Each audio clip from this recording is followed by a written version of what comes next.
They lied to you. For centuries, you've been told the Valkyries were angels of light, radiant maidens who lifted fallen warriors into eternal glory. But what if I told you the truth was far darker? That the very moment a blade pierced your chest, you wouldn't see salvation. You would see hunters, cold, merciless collectors with iron hands, dragging your soul not to heaven, but to an endless slaughter. Valhalla was no paradise. It was a prison of blood, built to keep warriors chained to Odin's will. And once you hear what really happened, you'll never look at the Valkyries the same way again. The shadows of history have always whispered, carrying with them fragments of truth that the victors tried to bury beneath the weight of legend. Among these fragments lingers a tale that has been polished by poets and glorified by warriors, yet behind its radiant surface lies a darkness few dare to confront. They called them Valkyries, maidens of glory, angels who descended upon the battlefield with hair like molten gold and eyes that gleamed with the promise of paradise. They told us these spectral women were merciful guides, lifting fallen heroes to the halls of Odin, where eternal feasts awaited the brave. But myths, like masks, are crafted to conceal as much as they reveal, and the omniscient eye sees beyond the battlefield haze, where smoke and blood mingle and truth slips through the cracks of song. In that hidden truth, the Valkyries were not saviors, but hunters. Their wings did not shine with grace, but trembled with the chill of death. Their touch was not gentle, but cold as iron shackles. To the warrior gasping his final breath, they appeared not as angels, but as collectors. He had no choice. His spirit, torn from flesh, was carried upward into a cycle that promised honor but delivered only captivity. For Valhalla was no paradise. It was a banquet of blood, an eternal theater of slaughter where dawn began with swords and dusk ended with corpses rising to fight again. The feast was nothing more than preparation for the next day's carnage, and glory was merely the chain that bound them to Odin's will. Thus, the radiant lie is revealed. The Valkyries were never angels of glory, but agents of death, weaving the fates of men into a tapestry drenched in red.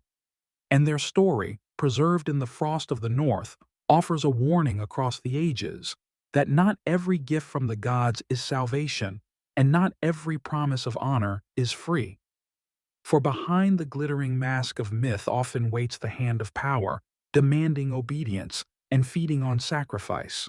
They called it Valhalla, the Hall of Heroes, a shining fortress rising beyond the veil of death. Songs claimed its walls were plated in gold, its roof glittering with shields, its benches lined with endless feasts. Here, they promised, the fallen would drink mead from the skulls of beasts, laughing with comrades as music thundered in the halls of Odin. To the weary warrior, the dream was irresistible. Die bravely, and eternity itself would become a banquet of glory.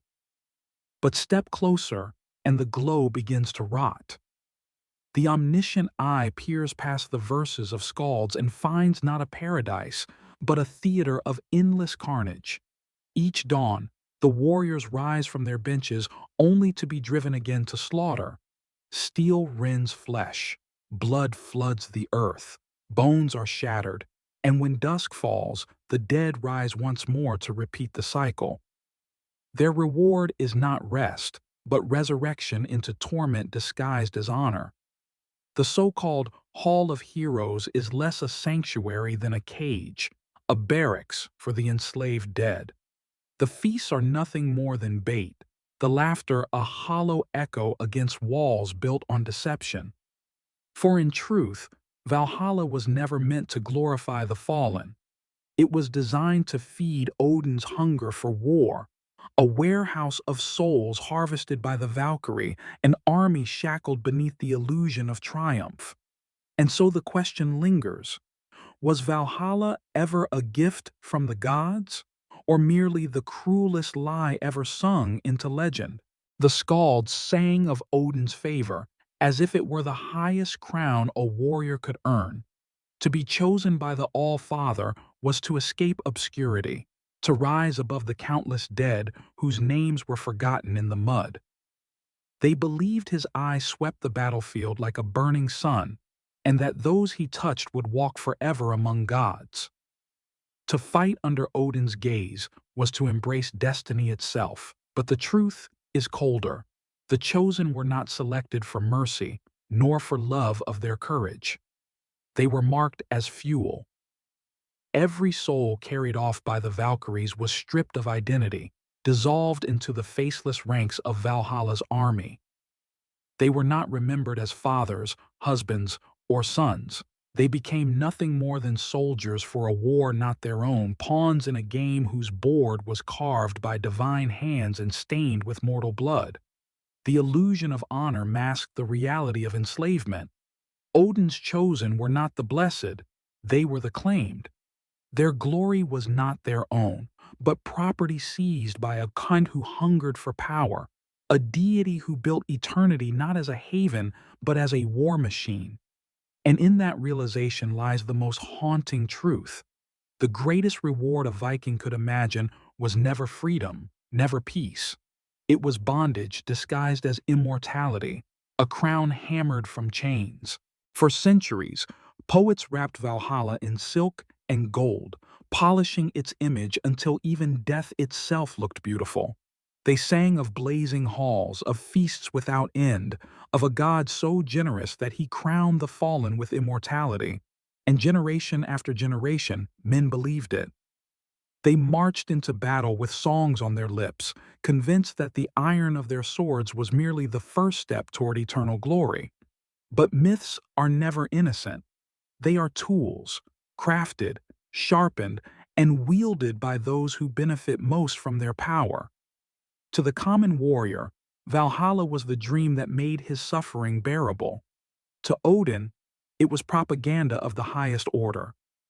The promise of paradise transformed bloodshed into devotion. It turned the horror of the battlefield into a pilgrimage. It erased fear and replaced it with hunger, not hunger for life, but hunger for a good death. Look closer, and the glittering facade begins to fracture. The sagas were not written by farmers, by widows, by the countless children left behind when their fathers never returned. They were written by skalds under patronage, men whose verses served kings and jarls who required endless rivers of soldiers. To sing of paradise was to justify the carnage. To glorify the Valkyrie was to sanctify the slaughter. And so, what the people believed to be divine reward was, in truth, a brilliant deception. The battlefield was not a gateway to heaven, but a harvest field. The Valkyries, with their golden hair and gleaming eyes, were not angels, they were reapers. Valhalla itself was not a banquet hall, but a cage dressed in finery. Chains covered in jewels are still chains, and eternal war dressed as honor is still eternal war. This is the glittering lie at the heart of Norse mythology, a story that taught men to worship their own destruction, to march willingly into death believing themselves free, while in truth, they were only ever fuel for the gods' endless hunger. It is a lesson as sharp as any blade. The most dangerous myths are not the ones that terrify us, but the ones that seduce us with promises too dazzling to resist. The songs we inherit are never neutral. They are crafted by voices with purpose, polished by generations, and passed down not as mirrors of truth, but as instruments of memory. In the frozen north, where night stretched endless and firelight flickered against the carved timbers of longhouses, the skalds, those keepers of story, sang of the Valkyries. Their words rose like smoke, filling the ears of warriors with visions of radiance, maidens descending through the storm, their armor gleaming brighter than the sun on snow, their hands beckoning the fallen into halls of eternal joy. These were not simply songs, they were spells. But listen with a colder ear, and the melody twists, for beneath the glitter of golden verses lies another sound, the dirge of death. The Valkyries, those choosers of the slain, did not arrive as healers nor as saviors. They came as inevitability, as shadows woven into the tapestry of war itself. To be chosen was not to be honored, it was to be claimed. The moment a warrior saw their pale forms on the horizon, he knew the end had come. And though the sagas would later call this privilege, in that moment there was no joy, no triumph, only the suffocating chill of surrender. The Eddic poems, when read without the filters of romance and hero worship, reveal this darker undercurrent. The Valkyries are not described merely as radiant. They are weavers of fate, their looms dripping with entrails, their threads soaked in gore. In one verse, the Song of the Spear is not about glory at all, but about the gruesome weaving of death's fabric, where men's lives are nothing more than strands to be cut at will. This is no paradise. It is prophecy, and its melody is soaked in blood. Why, then, were these songs remembered as beautiful? Why did generations of warriors march toward death with eagerness rather than dread? The answer lies not in the gods, but in the uses of myth. To die in battle was, in truth, a horror. The ripping of flesh, the extinguishing of breath, the shattering of bonds with family and earth. Without the myth, death was meaningless, a theft of all that life had promised. With the myth, death was transformed into sacrifice, an entry ticket to something greater.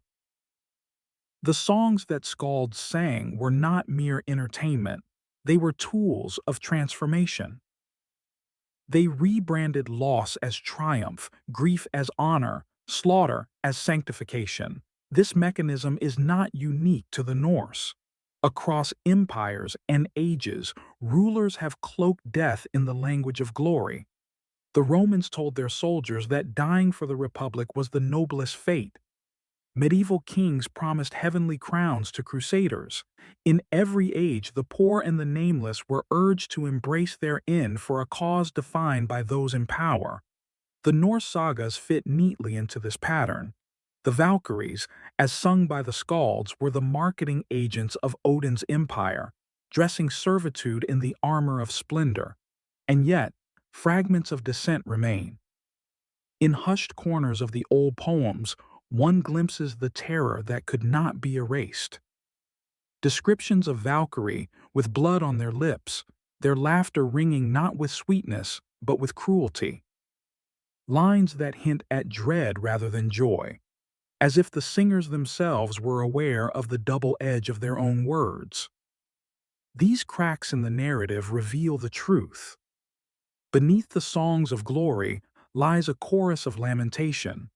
To call them songs of death is not poetic flourish, it is recognition.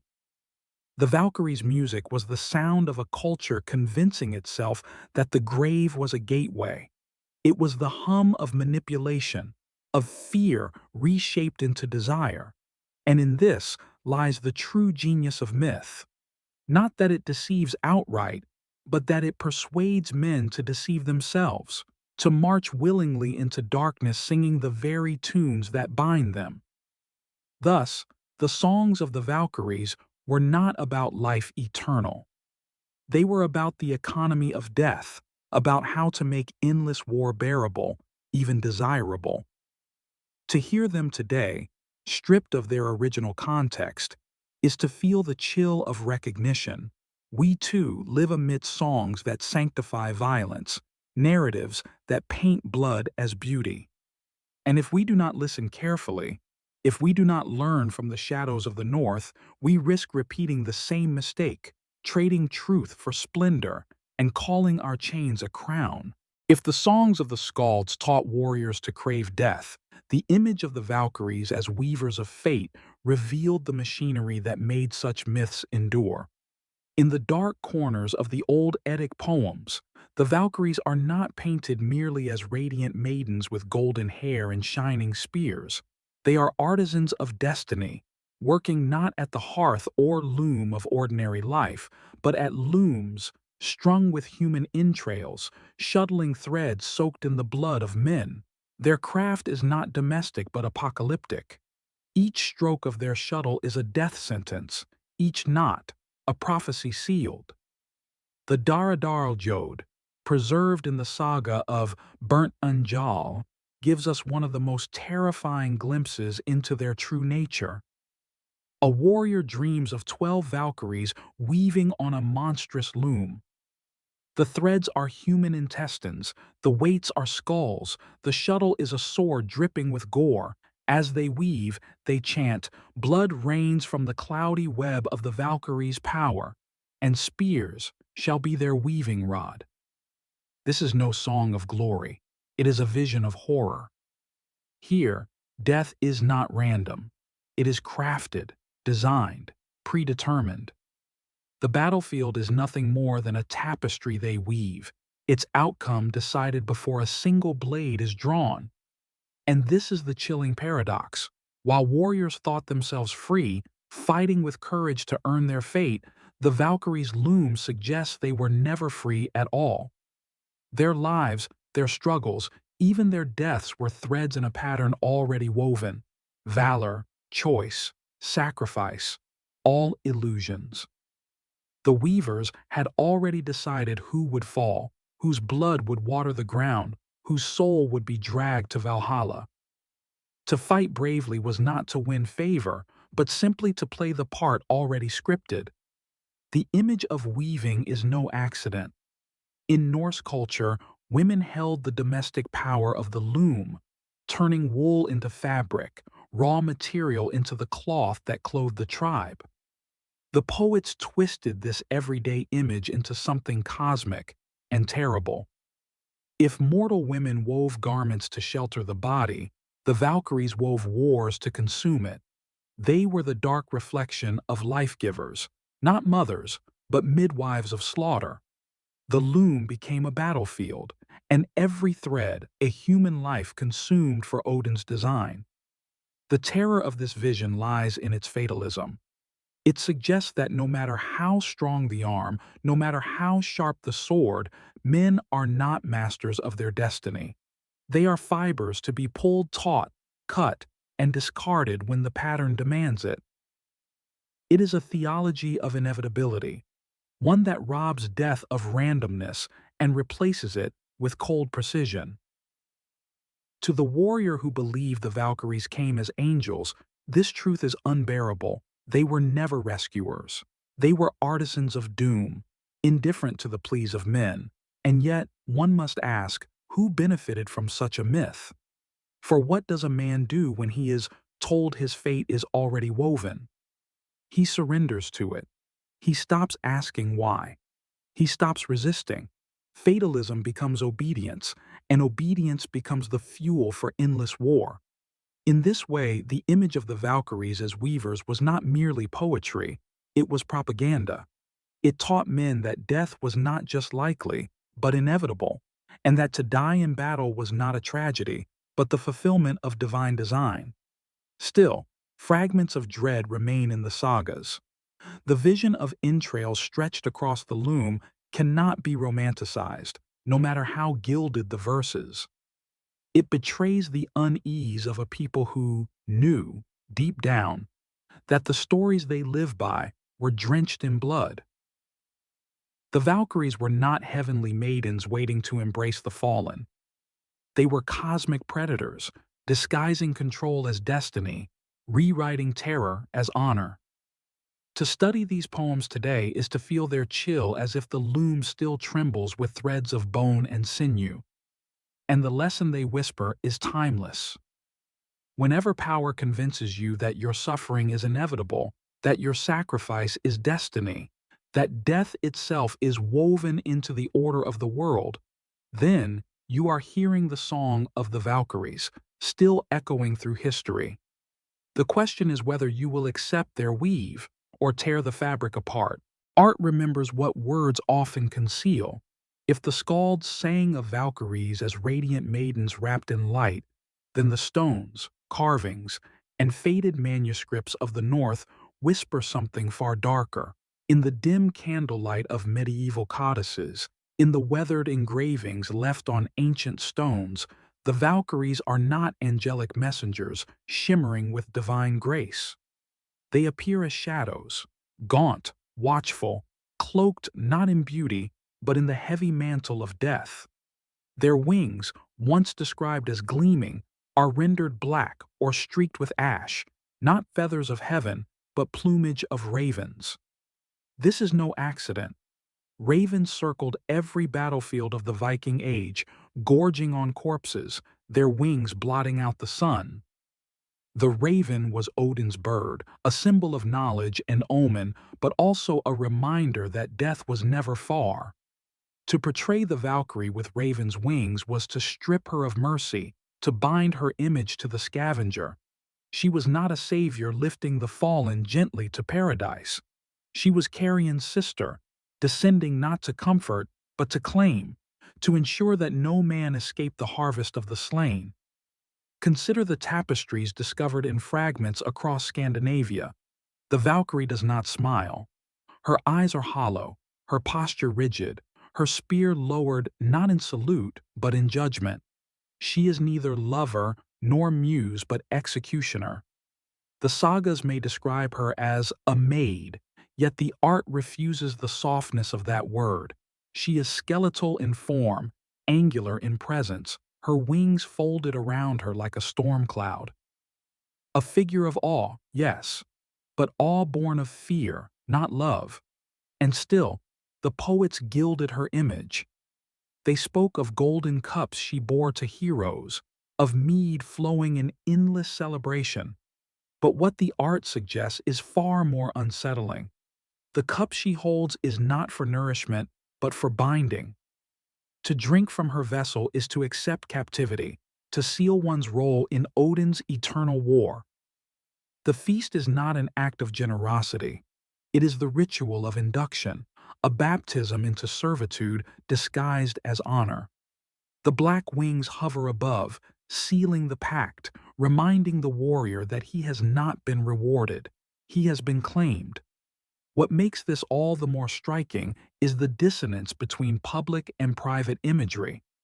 Public songs exalted the Valkyrie as luminous, dazzling, divine.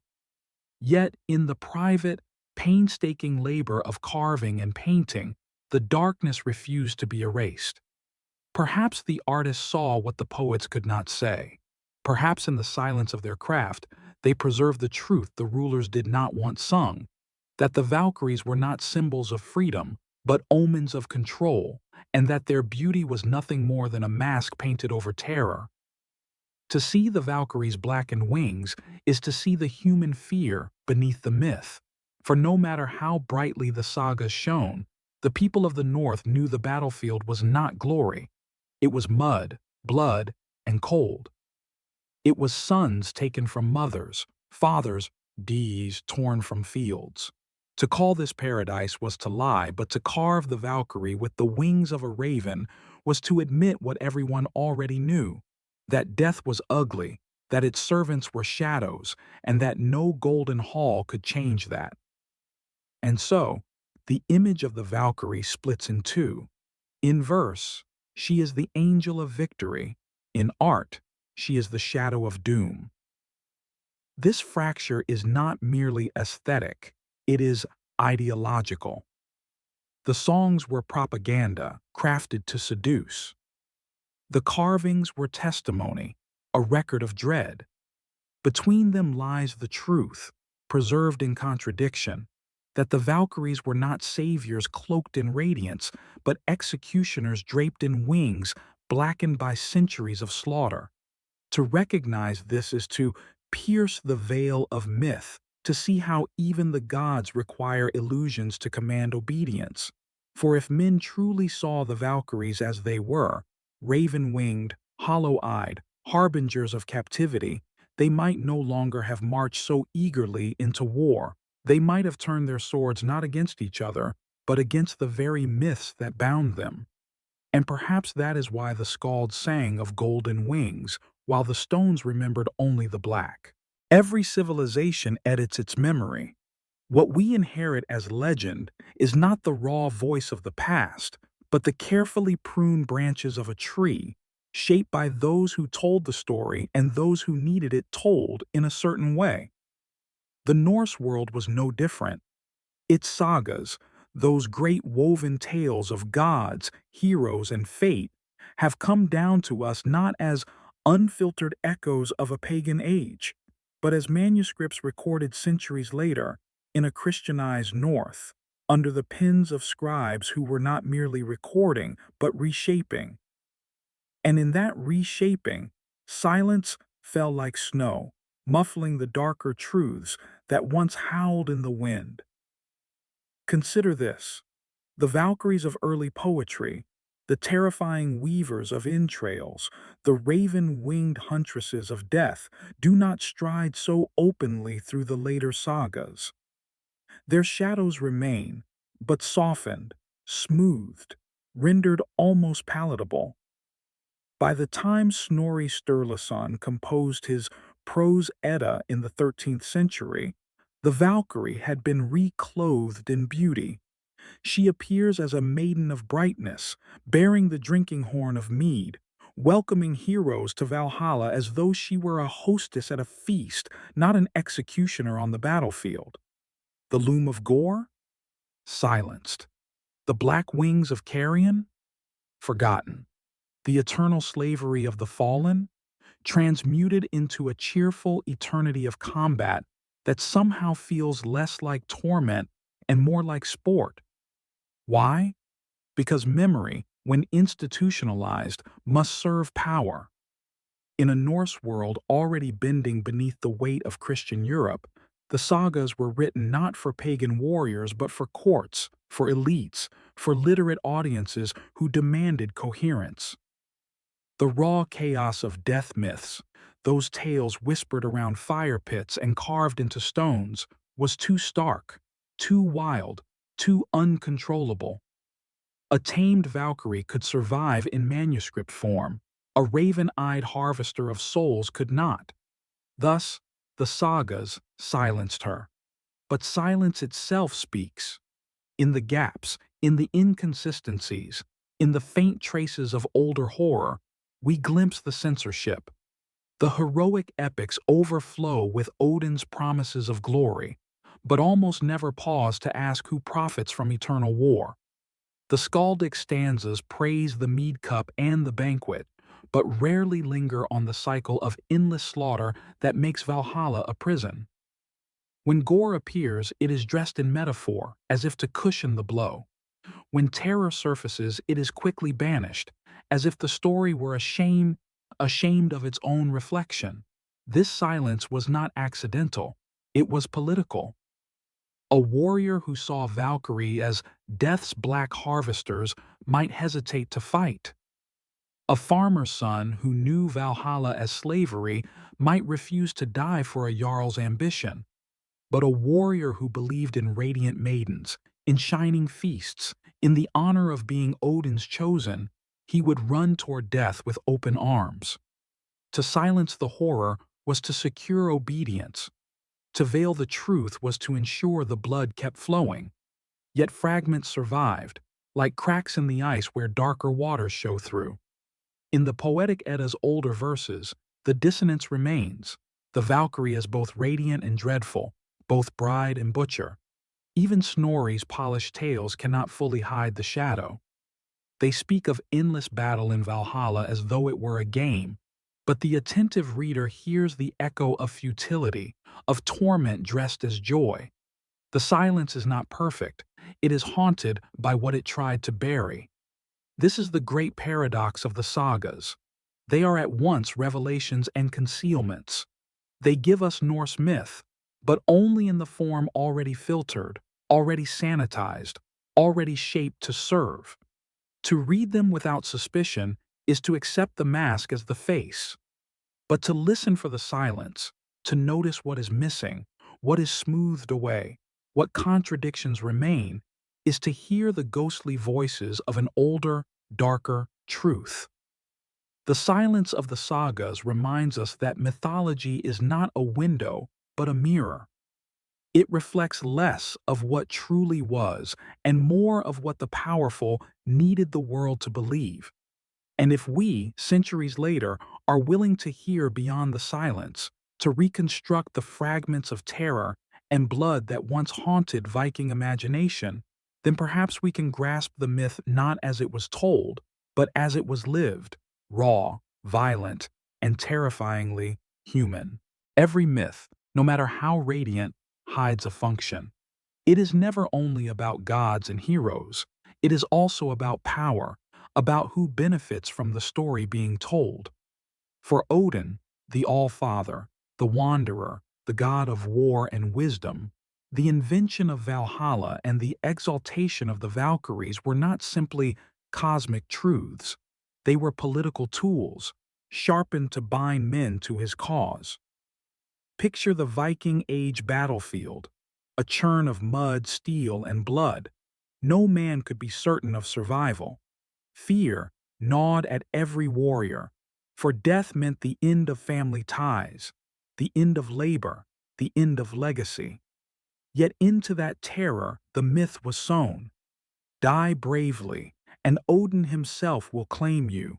You will not rot in the cold ground. You will feast forever in Valhalla. What greater incentive could a god or a ruler invoking that god offer? The promise transformed fear into desire. It rewrote the instinct for survival into a hunger for sacrifice. Odin's genius was not merely as a war god, but as a propagandist. Through the Valkyries, he crafted an economy of souls. The battlefield became a harvest field. Every fallen warrior, a resource diverted into his eternal army. This theology did not only explain death, it glorified it, sanctified it, and made it politically useful. For jarls and kings, the message was invaluable. Obedience to war was obedience to the gods. To resist was not cowardice, it was sacrilege. We see the fingerprints of this manipulation in the sagas. The Valkyries, described as Odin's choosers of the slain, were not impartial angels. They were agents of his will, ensuring that only those who died with the right mixture of courage and loyalty were carried to Valhalla. The rest, the ones who fled or faltered or died without glory, were left to hell, the cold and silent realm beneath the earth. This binary divided society with brutal clarity. The brave who served the system would be exalted. The hesitant who resisted would be forgotten. In this way, myth became discipline. Imagine a farmer's son trembling at the thought of battle. The Jarl tells him, "If you fall with courage, the Valkyries will lift you to Odin's hall." The priestly skalds sing verses of radiant maidens, golden cups, and eternal glory. To refuse battle would not only shame his family but doom his soul. In such a society, who could dare question? Fear and faith wove together into a net that captured the entire culture. But beneath this system lies a darker revelation. Odin did not promise freedom. He promised service. In Valhalla, the warriors did not rest. They fought daily, died daily, and rose again to repeat the slaughter. The eternal banquet was not celebration, it was indoctrination. It was training for Ragnarok, the final battle at the end of time. The souls harvested by the Valkyrie were not rewarded heroes. They were stockpiled soldiers. Odin's paradise was a barracks. His glory was an army chained to him even beyond death. This truth exposes the political genius of the myth. In life, men fought for their jarls, their clans, their fields. In death, they fought for Odin. The cycle ensured that no warrior ever truly escaped the machinery of war. To die was not to exit the system, but to be absorbed deeper into it. And all the while, the myth presented this as the highest honor, the noblest fate. Chains glittered like crowns. The silence of the sagas, as we saw before, was essential to this illusion. The terror of entrail looms and black wings was muted, replaced by the glittering lie of radiant Valkyries and shining halls. A softened myth was a useful myth, a myth that men would embrace. To reveal the horror would have risked rebellion. To polish it into beauty ensured obedience. Thus, Odin's political tool was twofold. First, the creation of a theological economy in which death in battle became a sacred transaction. And second, the control of memory, reshaping myth into propaganda. Together, these mechanisms ensured that entire generations marched willingly into slaughter, believing they were ascending when in truth they were descending into bondage. And what is perhaps most unsettling is how familiar this pattern feels. Across history, rulers have borrowed this same strategy: sanctify death, glorify sacrifice, and promise paradise to those who serve. The Norse were not unique. They were simply one more people caught in the web of power's ancient trick. The Valkyries, radiant or raven-winged, were not merely mythic figures. They were the enforcers of a system, the propaganda machine of a god who understood that control of death means control of life. The human world has always known economies of war, armies raised, resources taxed, bodies spent. But what makes Norse mythology unique is how it imagined even the afterlife as part of this endless economy. Valhalla, the radiant hall sung by poets, was not merely a reward for the brave. It was a system, a cosmic machine designed to extract value from human lives long after their blood had cooled in the soil.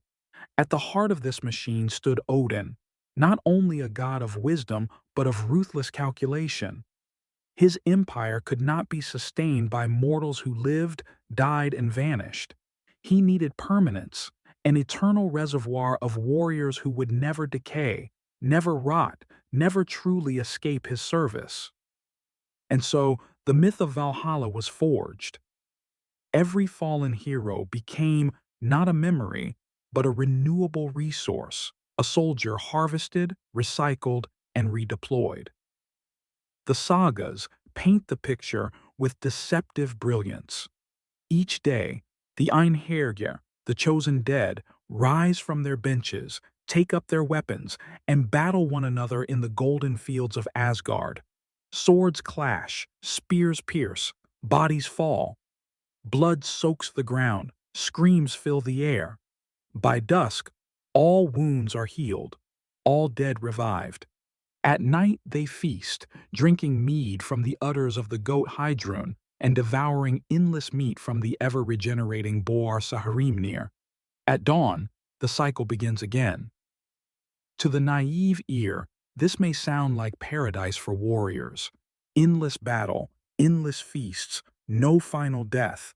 What more could a Viking desire? But beneath the surface lies the cruel genius of the system. Valhalla was not paradise. It was a training ground. The battles were drills, rehearsals, preparation for a war that had not yet come. Ragnarok, the twilight of the gods. Odin was not rewarding his faithful. He was stockpiling them. This is the essence of the divine war economy. Nothing is wasted, not even death. Warriors who gave their lives in service were absorbed into the machine, their bodies reconstituted for endless combat, their spirits bound to a god's ultimate ambition. The regenerating feast was not abundance, it was fuel. The nightly banquet replenished bodies only so they could be spent again at dawn. The eternal resurrection was not mercy, it was bondage. It is no accident that the Valkyries' role was described in terms of choosing. They were not merely escorts, they were harvesters.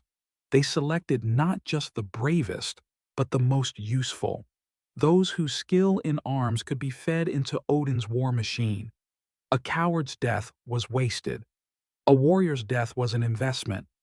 The battlefield was a field of crops, and Odin, through his Valkyries, was the reaper. What makes this vision so chilling is its cold efficiency. In mortal economies, war consumes men and leaves them gone forever. In Odin's system, men are consumed eternally, never granted rest, never allowed to slip into the oblivion of hell. Their individuality dissolves into function. They are no longer husbands, fathers, sons, but Einherjar, units of an army, interchangeable parts in the machinery of divine destiny. And yet, the brilliance of the myth is that it persuaded men to embrace this fate. They did not see themselves as fodder, but as honored. They did not see Valhalla as a barracks, but as a banquet hall. Glory masked exploitation, honor disguised enslavement. Odin's war economy relied not on chains, but on belief. The prisoners marched willingly into their captivity, singing of golden halls as they entered the eternal slaughterhouse. This model of divine warfare is not unique to the Norse. History echoes with empires that sanctified death, that turned bodies into the currency of power. But the Norse mythos reveals the starkest image of all, a god who engineered the very afterlife as a system of extraction. For mortals, death was supposed to be release. For Odin, death was only the beginning of usefulness. The unsettling truth is that Valhalla was never about the warriors. It was about the god who needed them. It was Odin's economy, Odin's hunger, Odin's war. And in this revelation lies the heart of the lie. Paradise was nothing more than a factory, and glory nothing more than propaganda. No civilization sustains endless war without invention. Spears and shields may win battles, but ideas win obedience. For the Norse world, the most powerful idea was simple and devastating. Death, if embraced in the right way, was not a tragedy. It was the highest form of glory. This belief was not instinctive. It was cultivated. It was sung, carved, and hammered into the bones of men until fear of dying became fear of dishonor, and bloodshed became a sacrament. Thus was born the cult of glorious death. The sagas tell us that to fall in battle was the only certain road to Valhalla. A man who lived to old age, no matter his deeds, risked being swept into hell's cold embrace, a place of shadows and silence. But the man who fell with sword in hand would be lifted by the Valkyrie into Odin's radiant hall. In this dichotomy, the Norse inherited a terrifying incentive: seek death before it seeks you. To die fighting was not loss, but triumph. To survive, especially in peace, was to risk oblivion. This inversion of natural instinct is the hallmark of all cults of death. Survival, the oldest law of living creatures, was rebranded as shame. Sacrifice, the surrender of life, became reward. And once this inversion took root, no leader needed to beg for warriors. Men would beg for death themselves, rushing into hopeless battles with the desperate eagerness of those who believed eternity waited on the other side of the spear. The poets were the high priests of this cult. Their verses did more than describe, it indoctrinated. Skaldic poems praise the warrior who met his end with laughter, who mocked death as if mocking an enemy already defeated. To fall with courage was to conquer mortality. To fear was to betray one's destiny. Around fires and in feasting halls, these verses wove chains more binding than iron. A man who recoiled from slaughter risked not only shame among his peers, but spiritual exile in the afterlife. The cult reached beyond the battlefield. In families, mothers urged sons to be brave, wives reminded husbands that honor lay not in return, but in valor. Even the image of women in myth reinforced the creed. The Valkyries themselves were enforcers of this death cult, descending like divine recruiters to claim those who fulfilled its brutal promise. A fallen son was not mourned as lost, but exalted as chosen. Grief was transmuted into pride, sorrow into propaganda. This system was ruthlessly effective. It transformed entire generations into volunteers for slaughter. Kings and jarls could wage war, knowing their men marched not merely for plunder or loyalty, but for salvation itself. To question the war was to question Odin. To fear death was to fear honor. The cult consumed individuality, replacing personal survival with collective myth, and yet the cracks are visible if one listens closely. Beneath the thunder of poems, one can hear the whispers of unease. Why else would the sagas labor so hard to praise death if not because men feared it? Why glorify the sword's edge if not to mask the horror of its bite? The cult was powerful, but like all cults, it was fragile. It had to be sung endlessly, enforced ceaselessly, lest doubt creep in. A farmer who wished only to live long enough to see his harvest threatened the myth. A warrior who questioned the endless cycle of slaughter endangered the faith. Thus, silence fell upon dissent, and the chorus of glory drowned out the quieter, more human desire for peace. When seen with modern eyes, the cult of glorious death reveals its true nature, not a religion of freedom, but a machinery of control. It sanctified obedience. It weaponized fear. It transformed men into expendable fuel for divine ambition. And it did so with such artistry that those who perished believed themselves rewarded. Chains were forged, not of steel, but of myth.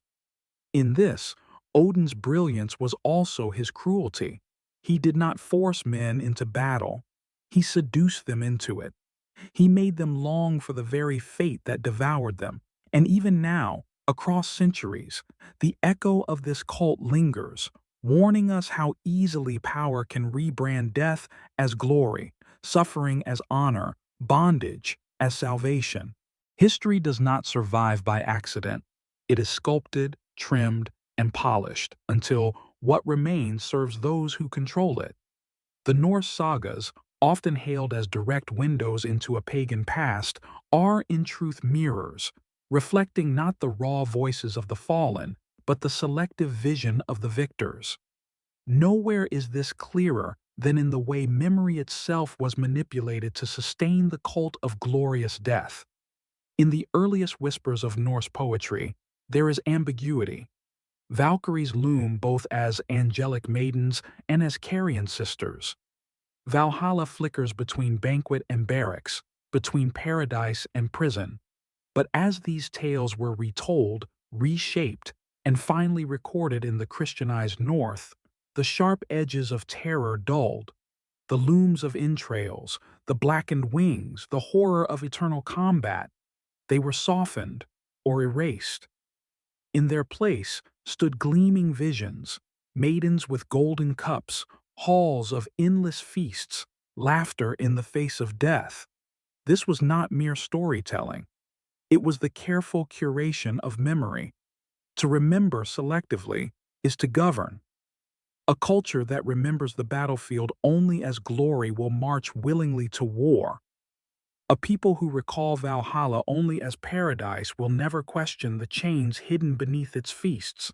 And so, inconvenient memories, the doubts, the terrors, the whispers of futility, were buried beneath the weight of sanctioned narrative. Oral tradition was pruned, sagas were written in polished form, and the generations who followed inherited not the horror but the mask. But silence is not absence. It is evidence. The very contradictions in the texts reveal what was cut away. Why does the poetic Edda preserve fragments of Valkyries weaving with human entrails, if not because such imagery once thrived?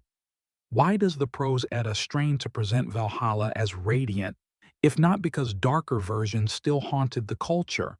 These tensions are scars, proof of an older memory that could not be completely extinguished. This manipulation of memory was not accidental, it was ideological. Jarls, kings, and poets alike had vested interest in sustaining a culture of obedience to war. A warrior who saw only radiant Valkyries would not flinch at the call to arms. A family who believed their son's death was a gateway to paradise would not mourn too bitterly, but would console themselves with the honor of his sacrifice. Even mothers and wives, the bearers of grief, were drawn into the machinery, their lamentations reframed as songs of pride, their sorrows muted by the conviction that their loved ones now feasted in Odin's hall. This is the cruel genius of myth as memory. It transforms not only how people act, but how they grieve, how they remember, how they interpret the very meaning of loss. The battlefield is no longer a site of trauma, it is a theater of transcendence. Death ceases to be final, it becomes elevation. In this way, the manipulation of memory does more than control behavior in the present. It rewires the past, ensuring that even tragedy is absorbed into propaganda. And yet, in cracks and shadows, resistance persisted. The image of hell as a realm not only of shame, but of peace, where souls rested quietly instead of endlessly bleeding, suggests that not all believed Valhalla to be the highest fate. The saga's occasional slips, moments where horror surfaces despite the polish, hint that ordinary people remembered differently. But the official story, the one written in manuscripts, sung in halls, and carried forward across centuries, was the one that sanctified death, glorified war, and concealed the cost. This chapter of Norse memory is not unique. Across the world, empires have re-scripted their pasts, silencing what threatens power and amplifying what sustains it. The Norse sagas, in this light, are not simply literature. They are monuments of memory control, and when we read them today, we must read them suspiciously, not as innocent folklore, but as engineered myth, designed to ensure that warriors would run to the sword with smiles on their lips and chains waiting in the shadows. The manipulation of memory teaches us a brutal lesson. Myths are not only stories about gods and men, they are weapons. They do not simply describe the world, they shape it. They do not merely recall the past, they reforge it. And in the case of the Valkyrie, the reforging was so complete that what began as omens of death became angels of glory. But if we listen closely, beneath the silence of the sagas, the darker memory still murmurs of black wings, endless slaughter, and a paradise that was no paradise at all.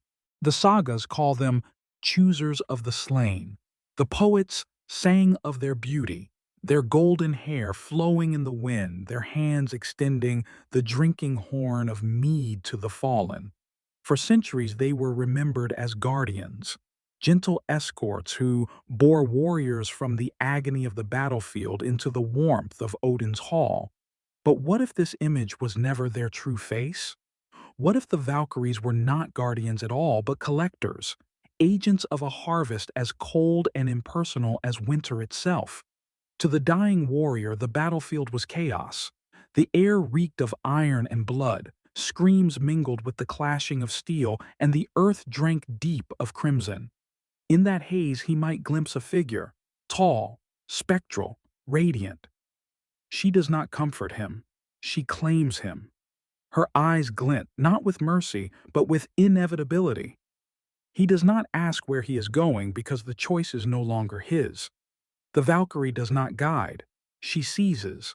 This darker interpretation is not invention. It lingers in fragments of the old poems. In the Daradar Yod, Valkyries are not tender maidens, but weavers of war, looming over a grisly loom strung with human entrails, weaving the fate of kings with threads of blood. They chant of slaughter, of lives measured like lengths of yarn, of warriors already doomed before their swords ever met. In such verses, their role is unmistakable, not protectors of the fallen, but arbiters of death, ensuring the harvest is gathered for Odin's inexhaustible war machine. What is a collector, if not one who values the resource, not the person? A guardian preserves the soul, cares for its safety, honors its uniqueness. A collector sees only the quota, the supply, the weight of numbers.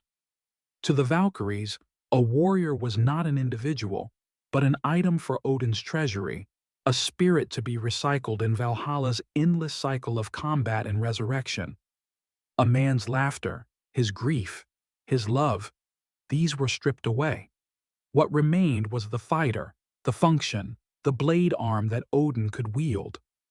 The horror of this revelation is not merely theological, it is existential. For centuries, men believed the Valkyrie lifted them into eternity.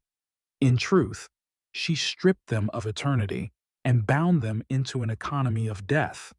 Their reward was not paradise, but captivity. Their ascension was not liberation, but conscription. And the myth was cunning enough to disguise this cruelty as honor. To be chosen was made to sound like elevation. But who benefits from this choosing? Not the chosen. The chooser does. Odin's halls swelled with bodies, while the fallen warrior's family wept and into the earth. The god gained an army, the man lost his freedom.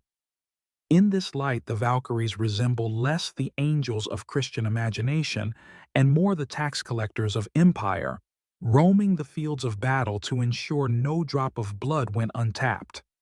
They were enforcers, administrators of a divine system where every death fed the ambition of one god. Their beauty, sung by poets, was the mask of efficiency. Their golden hair and shining armor were propaganda, cloaking the merciless truth. They were harvesters.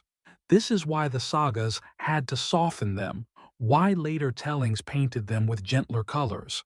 The raw image, a woman with black wings, tearing the soul from a man's body and binding it to eternal slavery, was too stark, too unpalatable. The people needed to believe in guardians, not collectors. But the silence of the sagas betrays what they sought to hide. If the Valkyries were collectors, then Valhalla itself must be reconsidered, not as a hall of honor, but as a warehouse of souls, not as a reward, but as inventory. Every cheer of glory, every cup raised in song, masks the sound of chains rattling beneath the mead benches. Every battle at dawn is not a game, but a drill. And every resurrection is not a gift, but a sentence. The radiant lie begins to collapse. For the warrior who once believed he fought for honor, the truth is unbearable. His courage was consumed, his death repurposed, his spirit harvested. He was never Odin's guest. He was Odin's property. Feast and battle, battle and feast. Such is the rhythm of Valhalla, the golden hall that poets praised and warriors longed for. Yet when the veil is torn away, when the glitter of mead fades and the music of harps is silenced, what emerges is not paradise, but a grotesque cycle, an eternal banquet of blood. To dine in Valhalla is not to celebrate, but to prepare for slaughter. To fight in Valhalla is not to prove courage, but to rehearse death. The sagas describe the routine with unnerving precision.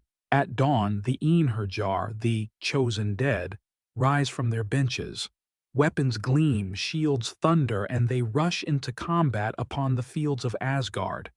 They hack and hew until the ground itself drinks rivers of gore. By dusk, corpses lie in heaps, yet death is not final. With twilight, wounds close, bones knit, blood returns to veins. The dead rise, laughing as though their agony were a jest. Then they march into the hall, where mead flows from the udders of Heidrun, the cosmic goat, and endless meat is carved from the immortal boar Sarimnir. They eat, they drink, they fall into restless slumber. And at dawn, it begins again. To the skalds, this was glory. To the theologians of Odin's cult, this was reward. But strip away the rhetoric, and what remains?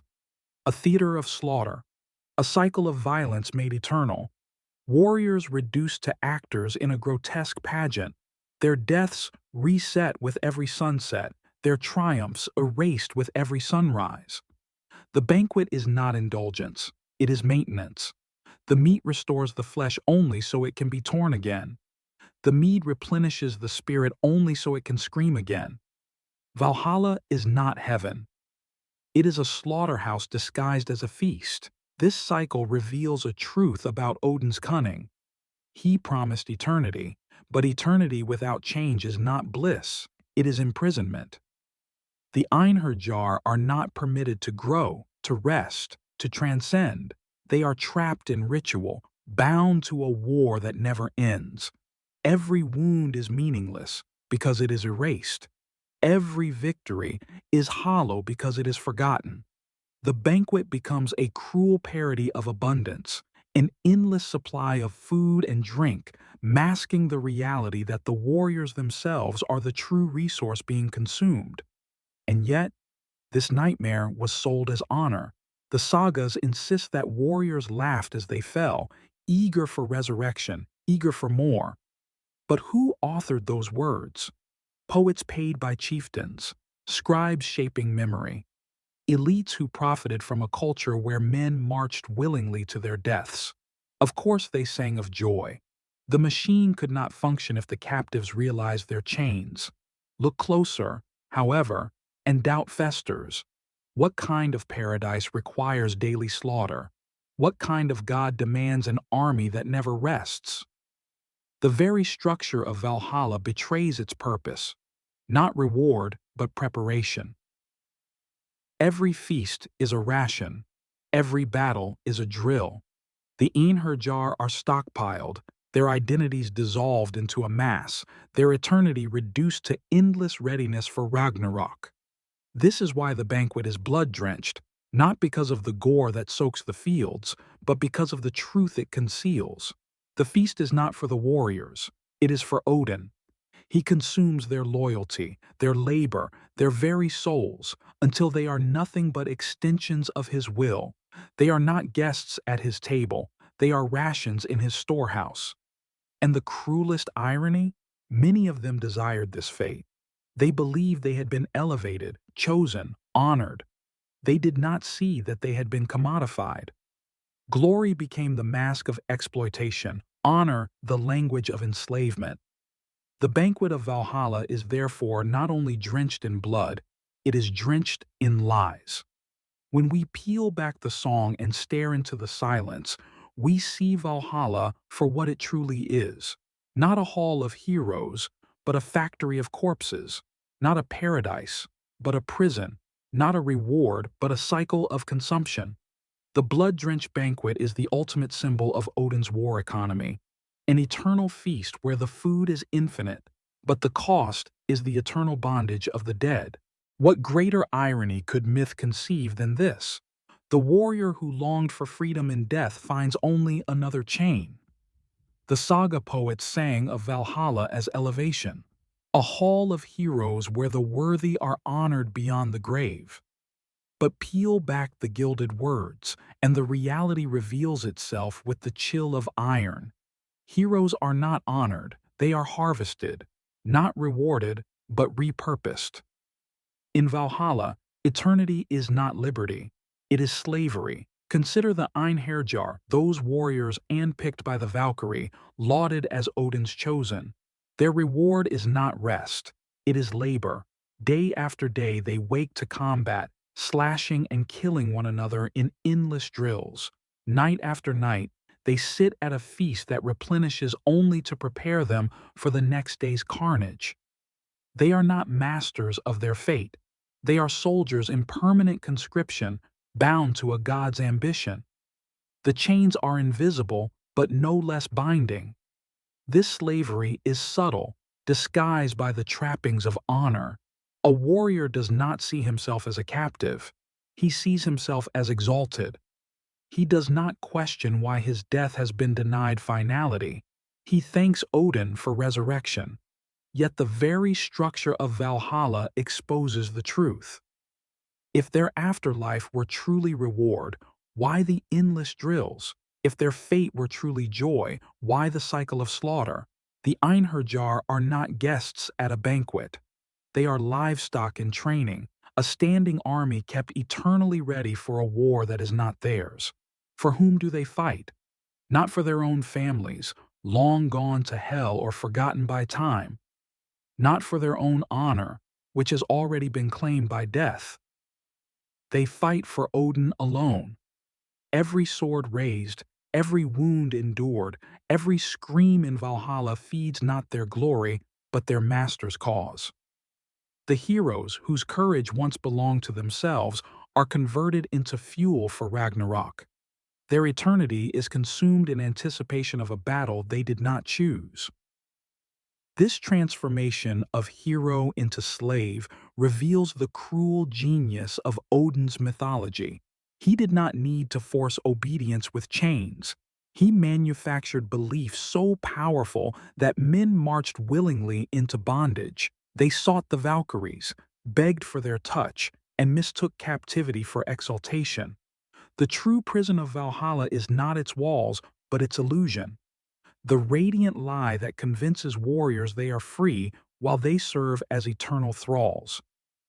The sagas rarely admit this horror outright, but fragments of doubt survive.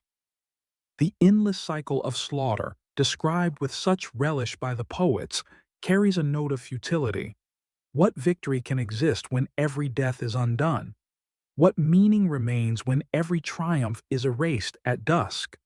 Laughter in Valhalla may echo loudly, but beneath it lies the hollow sound of despair, the faint recognition that eternity without end is not joy, but torment. The image of eternal slavery is not unique to Norse myth. In many cultures, power rewrites death as service. The Egyptian pharaohs buried their soldiers to serve them in the afterlife. The Chinese emperors crafted armies of terracotta to guard them for eternity. Yet Odin's vision is more insidious.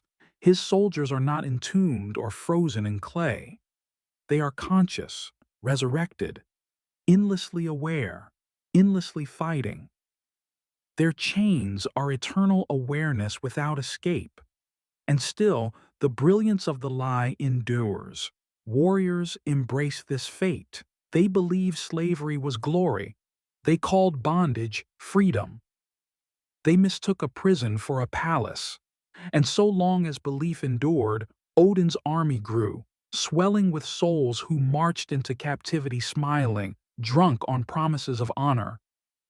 The eternal slavery of heroes is the cruelest twist of Norse mythology. It takes the most cherished ideal, courage in battle, and converts it into a mechanism of control.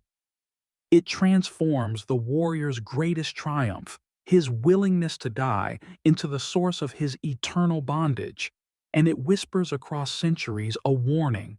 When power promises glory in exchange for blood, beware.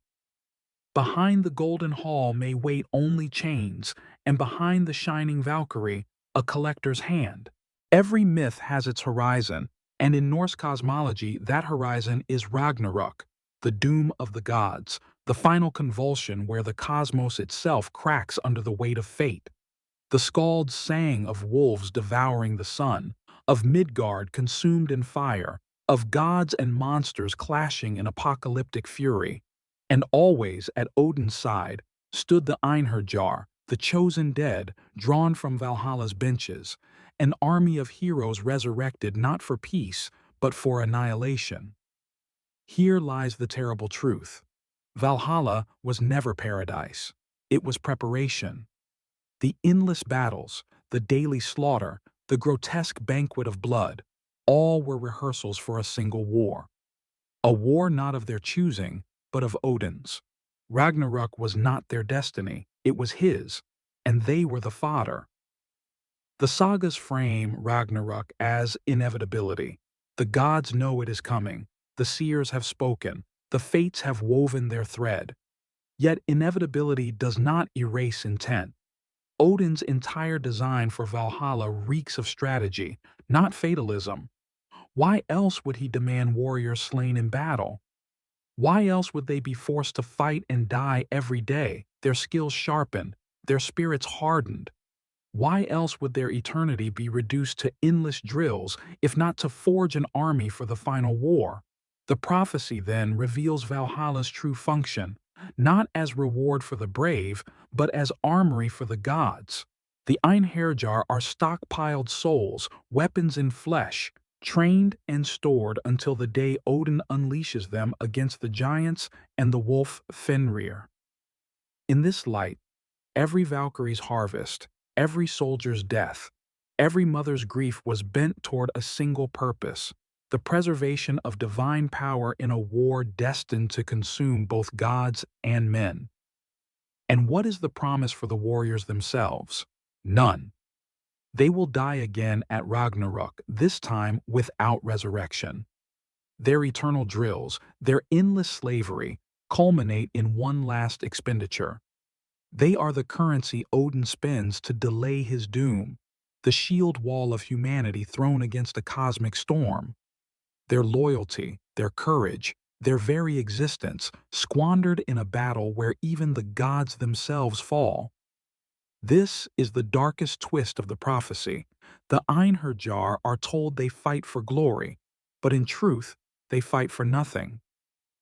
Ragnarok ends not in victory, but in obliteration. The world tree burns, the seas boil, the sky collapses.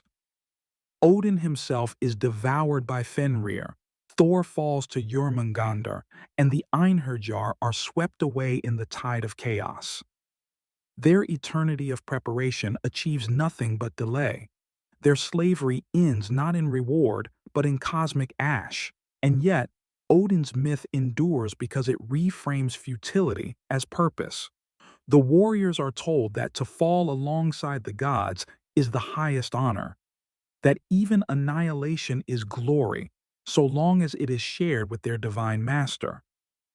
In this way, the prophecy becomes the final chain, binding even despair into obedience. Death, slavery, futility, all are masked as destiny.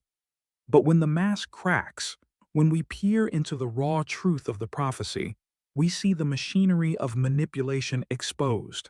Valhalla is no banquet hall, it is a war camp. The Valkyries are not angels of mercy, they are recruiters for the apocalypse. And the warriors, whose courage once belonged to themselves, are nothing more than pawns in Odin's last gamble against fate. The dark prophecy of Ragnarok teaches us a lesson beyond myth. Power always prepares for its own survival, no matter the cost to those beneath it. The Einherjar are immortal, not for their own sake, but for Odin's. They live again and again, only to die when he commands.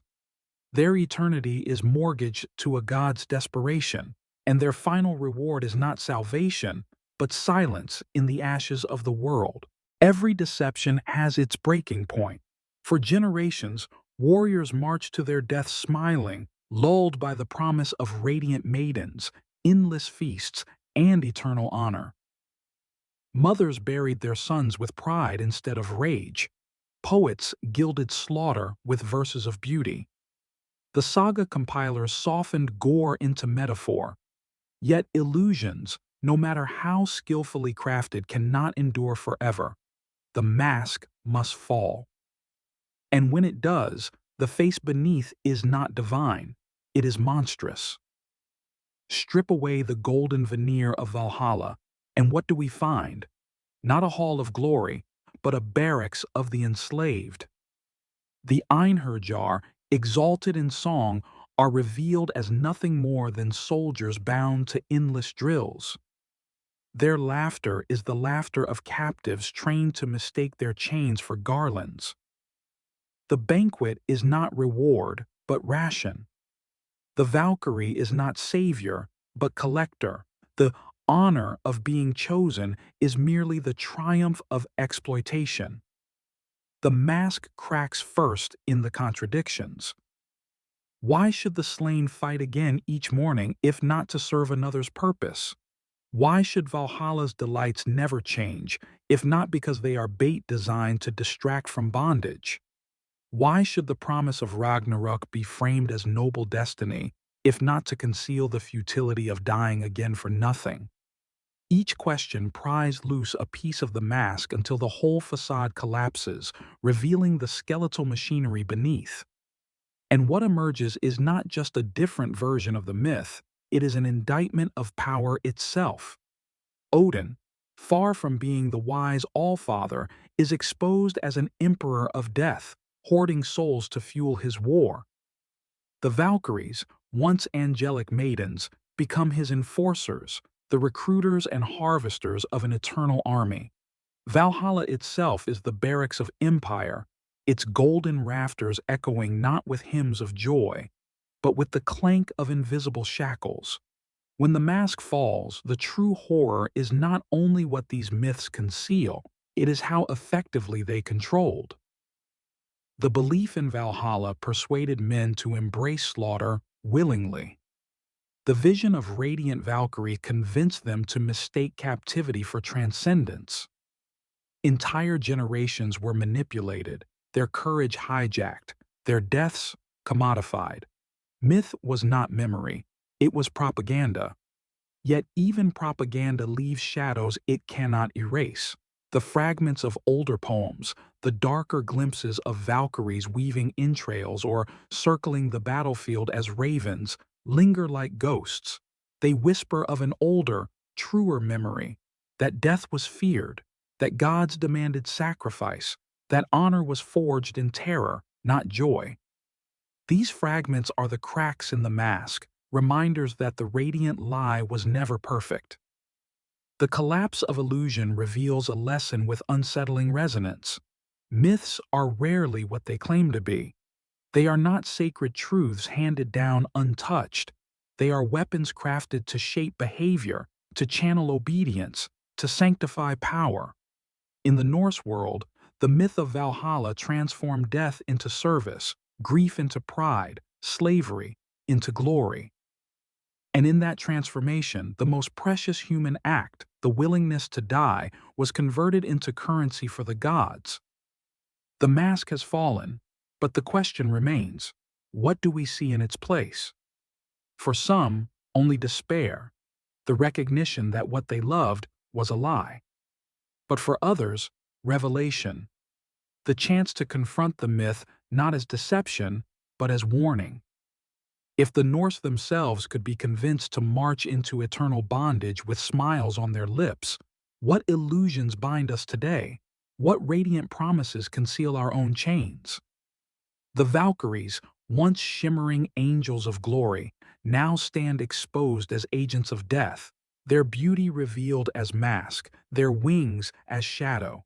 And Valhalla, once sung as paradise, is seen for what it truly is, a prison of eternity, where heroes are consumed until nothing remains but obedience. The mask has fallen, the lie is revealed, and the warning echoes across time. Whenever glory is promised in exchange for blood, look closely. Behind the radiant face, you may find only chains. Every myth carries a lesson, whether its tellers intended it or not. For centuries, the story of the Valkyries and Valhalla was presented as inspiration, a shining call to courage, an assurance that no warrior's death was wasted. Yet when the mask falls, when the shadows are allowed to speak, the lesson reverses itself. What was once heralded as glory now resounds as warning. The shadows teach more than the light ever did. The first lesson is this: power always sanctifies itself with beauty. The Valkyries were clothed in radiance, golden hair, white wings, shining armor, not because this was their true nature, but because beauty seduces. A warrior rushing into battle, eyes fixed on the promise of divine maidens, no longer fears death. He embraces it. But the beauty was a lie, a mask covering the predatory function of the Valkyrie, to harvest souls. This is how power works in every age. Empires wrap themselves in symbols of honor, nations drape themselves in banners of glory, and rulers disguise exploitation as destiny. The Valkyrie is not unique, she is archetype. The second lesson is this: obedience can be manufactured through myth. A people convinced that death is service will never rebel against slaughter. The Norse jarls and kings who glorified Valhalla were not just preserving culture, they were perpetuating control. If every fallen warrior is believed to live on in glory, then every war becomes justifiable, every casualty acceptable. The machinery of myth turns blood into obedience. In this sense, Valhalla was not only Odin's tool, it was the Jarl's tool, the chieftain's tool, the weapon by which leaders extracted loyalty even beyond the grave. The third lesson is perhaps the most chilling. Slavery does not always wear chains. The Einherjar did not see themselves as captives. They saw themselves as chosen, exalted, immortal. Their chains were invisible, forged of belief rather than iron, yet they were no less real. They fought and died endlessly, their individuality erased, their freedom dissolved. This truth lingers like a curse. The most effective prisons are those we mistake for palaces. The most enduring slavery is that which we celebrate as freedom. But the shadows teach something else as well, something that redeems the horror with clarity. They remind us that myths are not only propaganda, but also mirrors. The sagas, with their silences and contradictions, reveal the anxieties of a culture that both revered and feared death. The fragments of darker Valkyrie lore, preserved in older poems, show that some voices resisted the golden lie. Somewhere in the Norse consciousness, people knew eternal battle is no gift, and paradise that demands blood is no paradise at all. These fragments whisper across the centuries, a dangerous memory that refuses to die. For us, the lesson is clear. Whenever we are told that sacrifice is glorious, whenever leaders drape death in honor, whenever obedience is sold as destiny, we must remember Valhalla. We must remember that behind the shining banquet may lurk the blood-soaked barracks. Behind the angelic maiden may stand the harvester of souls. Behind the promise of eternity may hide the machinery of exploitation. Yet in these lessons lies not only caution, but empowerment. If myth can enslave, myth can also liberate. By uncovering the shadow truth of the Valkyries, we reclaim agency over the stories we inherit. We are no longer bound to the radiant lie. We can look into the darkness without fear, and in doing so, see more clearly than those who turn their faces away. The Valkyries, exposed in shadow, remind us of the oldest truth. Power feeds on sacrifice, and it will always seek to mask that hunger with beauty, honor, and promise. But if we learn to read the silence, to hear the whispers beneath the songs, to honor the fragments that remain, we can break the spell. We can refuse the feast that is only preparation for slaughter. We can reject the honor that is only a chain. The shadows of Norse myth, then, are not only grim, they are instructive. They force us to confront our own illusions, to ask what radiant lies we still believe, to question what chains we still mistake for crowns. And in that confrontation lies the possibility of freedom, the kind of freedom the Einherjar never found, but which their story, in its darkness, may yet grant to us. Every civilization decides what to remember and what to forget. The Norse left us sagas of radiant Valkyrie and glorious Valhalla, stories smoothed until they gleamed like polished bone. Yet beneath the polish lie fragments sharp as razors, verses of Valkyries weaving entrails, whispers of eternal slaughter, hints of slavery disguised as honor. These fragments are what theologians call the dangerous memory, the truths so unsettling that power sought to bury them, but which survive like embers in ash. Dangerous because they refuse to comfort. Dangerous because they strip away illusion. Dangerous because they whisper that glory may be nothing more than a chain, and paradise nothing more than a prison. The dangerous memory of the Valkyries teaches us that myths are not harmless tales. They are architectures of obedience, blueprints for control, spells that bend human courage toward another's ambition. The warriors who dreamed of golden halls did not realize they were marching into eternal bondage. Their deaths became fuel, their eternity a resource, their honor a commodity. And all of it was wrapped in song. But memory, once unmasked, becomes a weapon of its own. To remember the Valkyrie, not as angels of mercy, but as harvesters of death, is to reclaim the truth that was silenced. It is to see through the machinery of power, to refuse the radiant lie. The dangerous memory does not enslave, it liberates. For those who dare to carry it, it becomes a shield against future deceptions.